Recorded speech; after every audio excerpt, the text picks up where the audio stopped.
नमस्कार।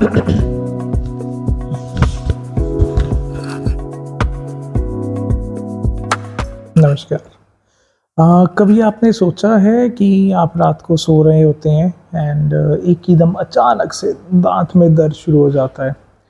और ऐसा कभी ना कभी किसी ना किसी के घर में या किसी ना किसी के साथ तो ज़रूर हुआ ही होगा। फिर अगले दिन आप उठते हैं एंड फटाफट डेंटिस्ट के पास भागते हैं, जाते हैं कि सर देखिए मेरे दांत में दर्द हो रहा था, कल रात तो मैं पूरी पूरी रात सो भी नहीं पाया, या फिर मैंने थोड़ा सा लौंग रखा मसूड़े के आसपास जिससे कि मेरा दर्द थोड़ा कम हुआ। एंड फिर जब डेंटिस्ट ओरल कैविटी को चेक करता है तो वो देखता है कि दांतों में तो कैविटी होनी शुरू हो गई है। वो आपको बताता है कि भैया देखो आपके टीथ के अंदर डीके होना शुरू हो चुका है। एंड आप एकदम सदमे में चले जाते हो एंड बोलते हो कि ऐसा कैसे हो सकता है, मैं तो दिन में 2 बार ब्रश करता था या दिन में 2 बार ब्रश करती थी। सो यहाँ पे बात आती है ओरल हेल्थ की एंड ओरल हेल्थ निगलेक्ट की। तो मैं doctor Maninder Singh Khalsa, public health specialist, आपको सिंपल लैंग्वेज में ये समझाने वाला हूँ कि आप ओरल हेल्थ को कैसे ठीक रखें। एंड सेकेंडली बेसिकली जो मेन मोटिव है about the dental caries basically, तो वो आपको एक सिंपल लैंग्वेज में मैं समझाऊंगा कि ये क्या होता है, कब होता है, क्यों होता है, किस तरीके से होता है, इसको प्रिवेंट कैसे करें, जो कि हमारे इंडिया में ये कॉन्सेप्ट ही नहीं है आजकल। तो आई मीन फिर भी थोड़ा बहुत अवेयरनेस हो रही है लोगों में, लेकिन पहले तो प्रिवेंशन के नाम पे तो बस आप कुर्ला कर लीजिए, दांत ठीक रहेंगे, यही बोला जाता था। एंड प्रिवेंशन के बाद उसका मैनेजमेंट क्या करना है, ठीक है। तो सबसे पहले आप ये समझिए कि दांत में सड़न होना, ठीक है, या फिर आम भाषा में अगर मैं बोलूँ कि दांतों में कीड़ा लगना, एक डेंटल केरीज कहलाता है। एंड ये होता कैसे है, भाई फ़र्ज़ करिए हम तकरीबन सभी खाना खाते ही हैं, ठीक है। एंड खाना खाने के समय या उसके बाद, खाना खाने के बाद क्या होता है, हमारी ओरल कैविटी में जो कमेंसल बैक्टीरियाज हैं, स्ट्रेप्टोकोकस म्यूटेंस हैं, लैक्टोबैसिलस हैं, और भी कई स्पीशीज़ हैं, तो ये एक्टिवेट हो जाते हैं। तो इनको खाना खाना सिर्फ आपने नहीं खाया है, ओरल कैविटी के अंदर जो बैक्टीरियाज हैं उन्होंने भी खाना खाया है। तो ये बैक्टीरिया क्या करते हैं, ये उस खाने को डिग्रेड कर देते हैं, बीच में से तोड़ना शुरू कर देते हैं, और जिससे कि बनता है लैक्टिक एसिड। लैक्टिक एसिड जिसकी पीएच बहुत ही कम होती है। एंड पीएच कम मतलब कि एसिडिक एनवायरनमेंट, एसिडिक एनवायरनमेंट मतलब कि teeth enamel demineralisation and dissolution शुरू हो जाता है। और इस कंप्लीट प्रोसेस को बोला जाता है डीमिनरलाइजेशन। और डीमिनरलाइजेशन एक रिवर्सिबल प्रोसेस है। अगर समय रहते फ्लोराइड इनटेक हो या समय रहते वो एसिडिक कंटेंट अगर कम हो जाए, थोड़ा बेसिक पीएच में ओरल कैविटी आ जाए, ठीक है, या फिर क्लीनिंग ही हो जाए, तो वो डीमिनरलाइजेशन रीमिनरलाइज कर जाता है। लेकिन अब हम बात कर रहे हैं डेंटल केरीज की। सो persistent demineralised enamel dental caries बनाता है या फिर डेंटल केरीज में कन्वर्ट हो जाता है।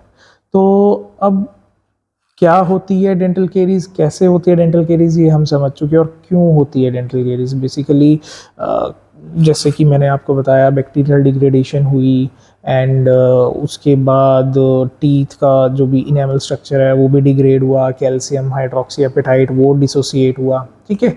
एंड ये कैसे बेसिकली देखें तो किस समय होती है, ये जानना बहुत ज़रूरी है।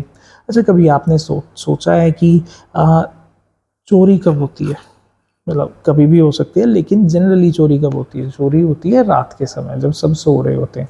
तो मैं यही समझता हूँ कि एक सिंपल तरीके, सरल तरीके से आपको समझा रहा हूँ कि डेंटल केरीज भी एक चोरी की तरह ही है। जो भी गलत काम होता है तकरीबन ज़्यादातर रात को ही होते हैं। तो डेंटल केरीज भी रात को होती है। क्यों होती है, कैसे होती है? बेसिकली जब इंसान खाना खाता है ना, तो जो सलाइवरी ग्लैंड्स हैं वो कॉन्स्टेंटली सलाइवा बनाते रहते हैं, और जब सलाइवा बनता रहेगा तो जो भी बैक्टीरियल डिग्रेडेशन हुई है या फिर जो भी फूड लॉजमेंट हुई है दांतों और मसूड़ों के बीच में, तो वो फ्लश आउट हो जाती है।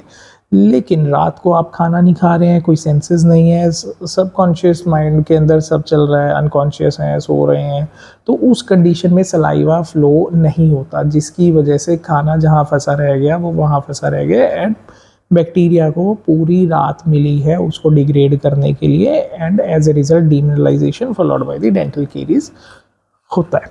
ठीक है, एंड अब मैं प्रिवेंशन की बात करता हूँ। ठीक है, अब इसको मैं रोकूं कैसे? जो मेन मकसद है भाई पब्लिक हेल्थ स्पेशलिटी का या पब्लिक हेल्थ डेंटिस्ट्री का मेन मकसद क्या है? प्रिवेंशन। प्रिवेंशन किस चीज़ की? ओरल डिजीज़ की। ओरल डिजीज़ कौन कौन सी हैं? डेंटल केरीज है, गम्स डिजीज़, पेरियोडोंटाइटिस है, ओरल मॉलोक्लूजन है या फिर ओरल कैंसर है। सबके अपने अपने कारण हैं, अपनी अपनी प्रिवेंशन एंड अपने अपने ही मैनेजमेंट्स हैं। सो आज बात करते हैं oral cavity basic oral dental caries की। एंड अगर ये मैं कहूँ कि भाई अगर बैक्टीरियल डिग्रेडेशन ही ना हो तो क्या लैक्टिक एसिड बनेगा? बिल्कुल भी नहीं बनेगा। लेकिन ऐसा भी नहीं है कि भाई 100% हम बैक्टीरियल डिग्रेडेशन करा दें। ठीक है, सो इस चीज़ को भी हमने देखना है। ठीक है, तो 3 टियर सिस्टम, मैं ये समझता हूँ 3 टियर सिस्टम हम सबको फॉलो करना चाहिए। सबसे पहला tier, morning and evening brush करना। सेकेंड नंबर टियर, ब्रश करें तो फ्लोराइड कंटेनिंग टूथपेस्ट से ब्रश करें।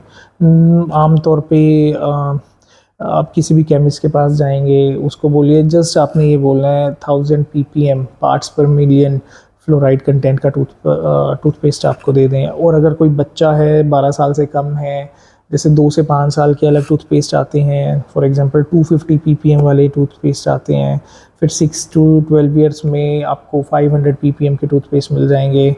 जैसे जैसे एज बढ़ती है ppm बढ़ती है with a constant range of up to 1000 ppm। तो फ्लोराइड कंटेनिंग टूथपेस्ट आपको यूज़ करने हैं। ठीक है, केमिस्ट से मिल जाएंगे, इजीली अवेलेबल है। ब्रांड नेम मैं किसी का भी नहीं ले रहा हूँ, नहीं तो प्रॉब्लम्स हो सकती हैं। ठीक है, and the third thing is diet control. Diet control में ये चीज़ है कि आपको मीठा कम खाना है। ठीक है, अगर मीठे के शौकीन भी हैं तो खाना जैसे आप खा रहे हैं आप उसी समय मीठा भी आप कंप्लीट खा सकते हैं। लेकिन अगर मैं ये कहूँ आपसे कि भाई आपने 1 बजे भी खाया है, फिर 2 बजे खा रहे हैं, फिर 3 बजे खा रहे हैं, फिर 4 बजे खा रहे हैं, फिर 5 बजे खा रहे हैं, तो ऐसा अगर फ्रीक्वेंसी इंक्रीज रहेगी तो भी डेंटल केरीज होने के चांसेस बहुत ज़्यादा है। सो 3 टियर सिस्टम को आप फॉलो करें। First of all morning evening brush करना, दूसरा फ्लोराइड कंटेनिंग टूथपेस्ट से ब्रश करना, तीसरा डाइट कंट्रोल करना या फिर डाइट की या शुगर इनटेक की जो फ्रीक्वेंसी है उसको रिड्यूस करना। So now I will be talking about the management. अगर मैनेजमेंट पार्ट में मैं देखूं तो मैनेजमेंट में आप तो कुछ नहीं कर सकते हैं, आपको सिर्फ एक ही काम करना है कि आप पीरियोडिकली डेंटिस्ट के पास विजिट करें एंड जिस टाइम पे डेंटिस्ट चेक करेगा कि हाँ this is a decay in this teeth, so वो उस टीथ के डीके के एक्सटेंट के ऊपर डिपेंड करता है कि मैनेजमेंट क्या होगी। Number 1 management is restoration of that cavity या फिर रेस्टोरेशन ऑफ दैट टूथ। ये रेस्टोरेशन हो गया। अगर कैविटी कम है, मान लीजिए कि अगर कैविटी ज़्यादा है, टीथ की नर्व्स तक, ब्लड वेसल्स तक, पल्प चेम्बर तक अगर कैविटी हो चुकी है तो उस कंडीशन में रूट कैनाल ट्रीटमेंट किया जाता है एंड रूट कैनाल के बाद क्राउन लगाया जाता है। और फ़र्ज़ करिए कि रूट कैनाल की भी पॉसिबिलिटी नहीं है, बहुत ही एक्सटेंसिव हो गई है डेंटल केरीज, तो उस कंडीशन में आपको दांत निकलवाना ही पड़ता है। तो अगर मैं बात करूं आपके फाइनेंसेस की, तो जो फिलिंग में फाइनेंसेस थे उससे ज़्यादा रूट कैनाल में थे और उससे ज़्यादा एक्सट्रैक्शन में थे। एक्सट्रैक्शन में क्यों?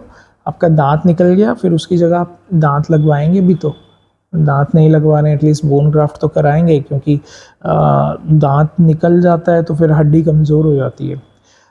चलिए एक एग्जांपल आपको देता हूँ। अगर जैसे पार्क में जाते हैं, पार्क में जहाँ पे पेड़ है वहाँ मिट्टी नहीं उड़ती क्योंकि पेड़ ने उस मिट्टी को जकड़ के रखा है। लेकिन जहाँ पेड़ नहीं है वहाँ मिट्टी उड़ती रहती है और फैली रहती है क्योंकि वहाँ मिट्टी को जकड़ने वाला कोई नहीं है।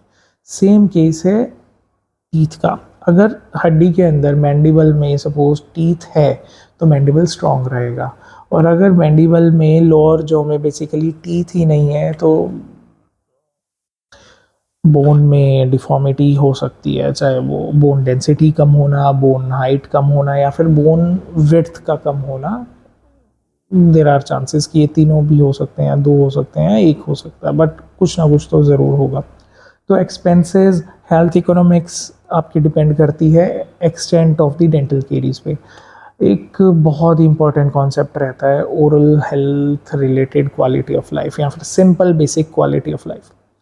अगर मान लीजिए कि कैविटी बहुत ज़्यादा हो गई है, ठीक है, कैविटी बहुत ज़्यादा हो गई तो पेशेंट रात को सो नहीं पाया तो दैट मीन्स स्लीप डिस्टर्ब हुई तो सर्केडियन रिदम, जो इंटरनल बॉडी की जो क्लॉक है वो डिसरप्ट हो गई। वो डिसरप्ट हुई तो जो भी नॉर्मल ह्यूमन फिजियोलॉजी के सिस्टम्स हैं, डाइजेस्टिव सिस्टम है, रेस्पिरेटरी सिस्टम है, सर्कुलेटरी सिस्टम है, तो इनका डिटॉक्सिफिकेशन होना रुक जाता है। और एक बार ये चीज़ रुक गई तो आपको दोबारा से अपनी बॉडी को रीस्टार्ट करना पड़ता है। दैट मीन्स कि एक छोटी सी गलती की सुबह शाम ब्रश ना करना आपकी oral health related quality of life, या फिर आपकी क्वालिटी ऑफ लाइफ, या फिर बेसिकली आपकी सर्केडियन रिदम, जो आपके इंटरनल बॉडी की डिटॉक्सिफिकेशन,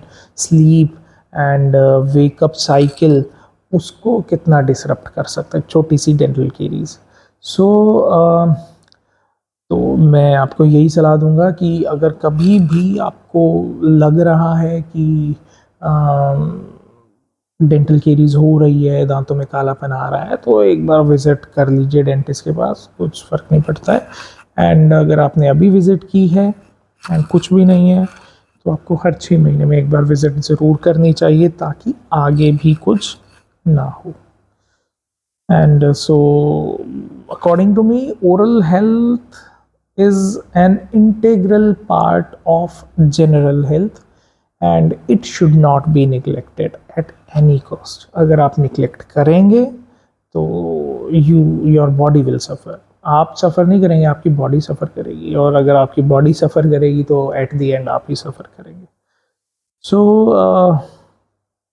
ध्यान रखें अपने टीथ का, ध्यान रखें अपनी ओरल हेल्थ का, इसको निगलेक्ट ना करें, एंड हर 6 महीने में एक बार डेंटिस्ट के पास ज़रूर जाएं। So it was all about today's video, and I will be talking about gums diseases in the next video. So stay tuned, subscribe करते रहिए, लाइक करते रहिए, वीडियो को शेयर करते रहिए। Thank you so much.